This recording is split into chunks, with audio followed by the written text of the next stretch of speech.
오늘 이 시간에 부동산 뉴스를 읽어주는 중개사 TV를 합니다. 자, 부동산 뉴스 한 주간의 가장 유용한 뉴스를 읽어주는 부동산 중개사 TV를 하겠습니다.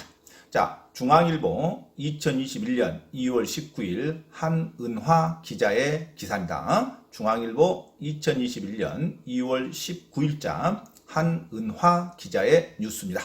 자, 사유재산 침해 그리고 공공의 이익이 충돌하죠. 자, 변창흠표 토지 수용의 논란, 83만 가구 공급, 이사 대책 공방, 용산구 쪽방총 수용 등 반발이 심하다.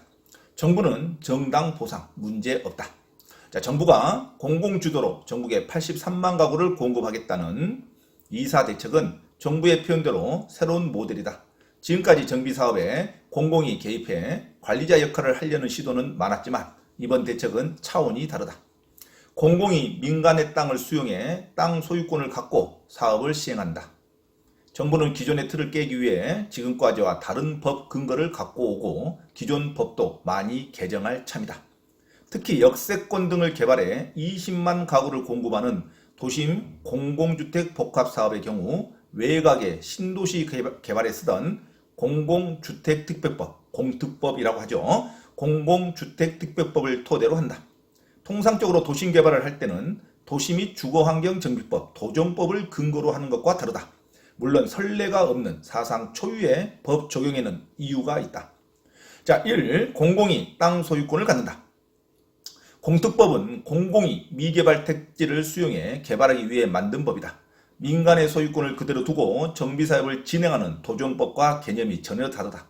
공특법은 당초 공공택지에 임대주택을 공급하기 위해 만들어졌지만 이명박 정부 시절 분양도 가능하게 바뀌었다.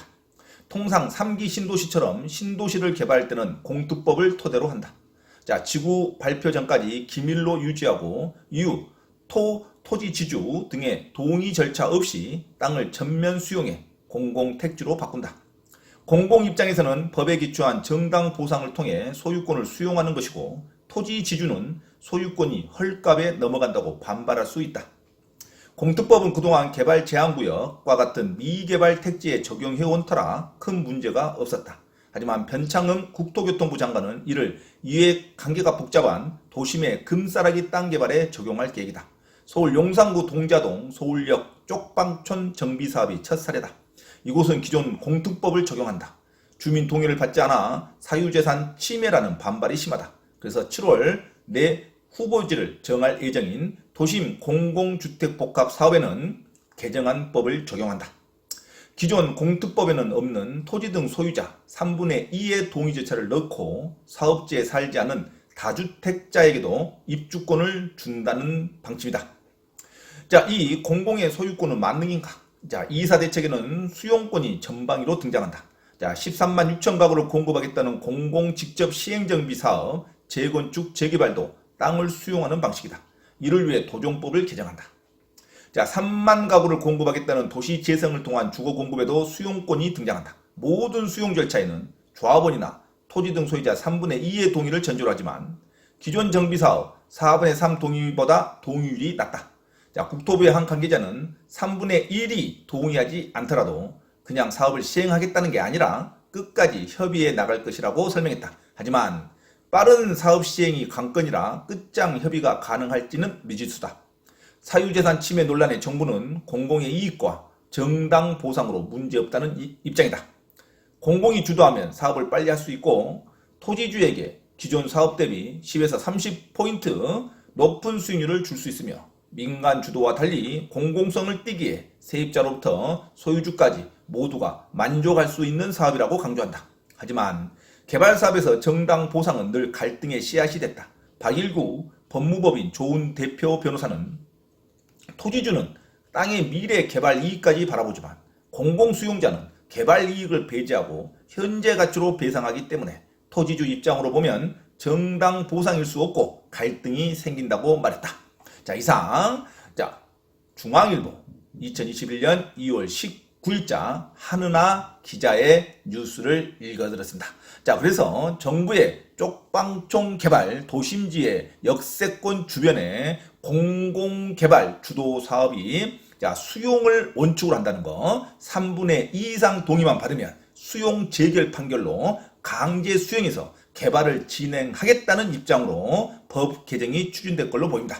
자, 기존 도시정비법상의 4분의 3 동의보다는 훨씬 동의율이 낮죠. 자, 그래서 좀만 정부에서 기관에서 힘을 써버리면 자, 3분의 2 동의는 얻을 수 있을 걸로 자신합니다. 그러면 반발하는 3분의 1의 자, 주민들의 반발이 어느 정도 될 것인지가 이번에 반발에 대한 우려가 큽니다. 그래서 정부의 선거의 결과와 또 선거가 자, 현 정권에 계속 유리한 선거 결과가 나오면 이 법 개정은 탄력을 받아서 추진될 것이고, 자, 정부의 반대당에서 야권에서 선거의 결과가 유리하게 획득이 되면 이 계획은 좀 주춤할 것으로 봅니다. 자, 그러면 근닥에서 도심 재개발 사업이 안 되냐? 그건 아니죠. 그러면 일반 도시정비법에 대해서 일반 수익률이 높은 개발로 갈 것으로 봅니다. 다만 국민들의 어느 쪽을 지지하냐에 따라서 이 공공재개발 사업의 성패가 달려있다고 봅니다.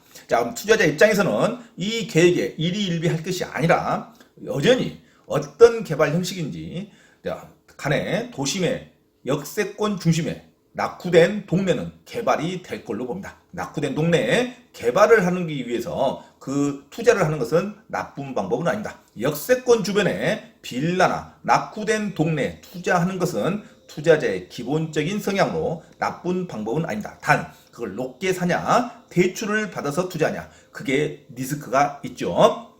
반드시 도심권의 역세권의 개발은 단기간에 개발한다는 생각으로 가서는 절대 안 되고 장기간 개발이 가능한 걸로 쌈짓돈을 묻어놓는다 생각하고 개발하셔야 됩니다. 대출을 받아서 개발하는 것은, 투자하는 것은 위험하고, 그리고 남이 이미 토지를 사는 것을 다시 자기가 뒤에 사는 것도 위험하죠. 그래서 그 개발이 이미 높은 꼭지점에 올라있던 그 동네는 다시 투자하기에는 힘들다는 거죠. 그래서 친구가 돈 벌었던 그 후보지는 일단은 투자 대상에서 제외하는 게 좋습니다. 부동산 투자는 친구 따라 강남 가서는 자기는 수익을 벌지 못한다는 격언이 있습니다. 그래서 친구가 돈 벌었을 때, 아는 사람이 돈 벌 때 뒤늦게 그 지역을 투자하는 것은 늦었다고 생각하시면 됩니다. 그리고 대출을 받아서 투자해서도 안 되는 거죠. 그러면 용산 지역이 가장 국가의 토지 소울의 중심지로서 용산에 낙후된 용문동이라든가 이런 낙후된 빌라 동네에 투자하는 건 괜찮은데,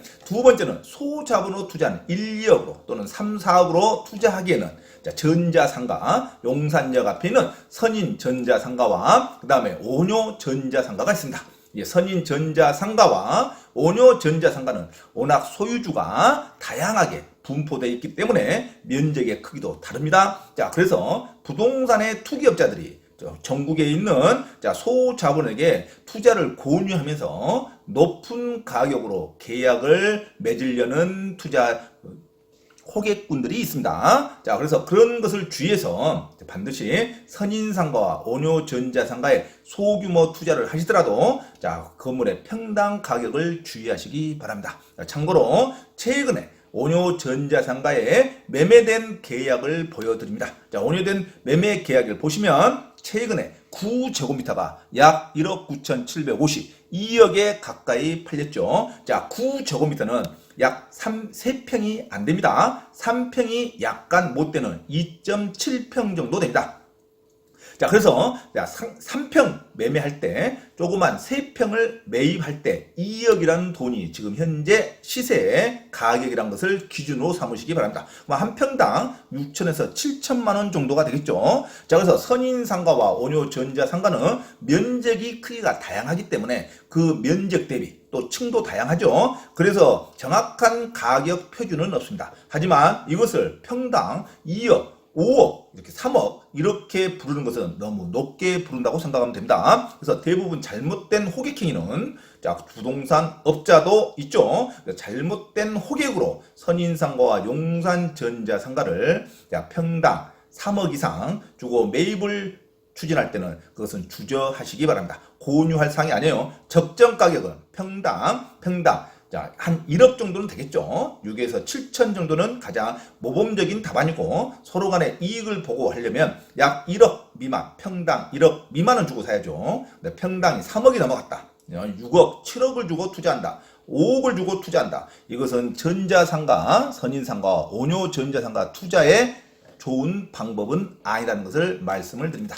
그래서 부동산에 용산 지역을 투자할 때 선인상가와 오뇨전자상가 소규모 투자에 대한 개략적인 비용을 말씀을 드렸습니다. 자, 그리고 서울 공공개발 후보지, 서울 공공재개발 시범사업 후보지가 8군데가 발표됐죠. 이 8군데 인근에다가 투자를 하는 것도 나쁜 방법은 아닙니다. 그래서 강북 5구역, 용두, 신설구역, 그 다음에 신문로구역, 양평, 그 다음에 흑석, 봉천, 이 구역에 지정된 공공재개발 시범사업 후보지는 용적률이 120%가 추가로 더 인정이 받았기 때문에 자, 주민들의 반발도 많이 완화될 것으로 보입니다. 자, 이 인근에 투자를 하더라도 그 지역이 개발됨으로써 유동인구가 넓어지죠. 그래서 그 지역에 투자가 놓쳤더라도 그 인근 지역에 나비 효과로서 투자하더라도 괜찮은 투자 방법이 될 걸로 봅니다. 자, 일단은 개발 속도가 빠르겠죠. 지정이 됐으니까 시범사업 후보지는 먼저 개발을 추진한다고 보시면 됩니다. 정권에 관계없이 이런 지역은 추진한다고 보시면 됩니다. 선거 결과와 관계없이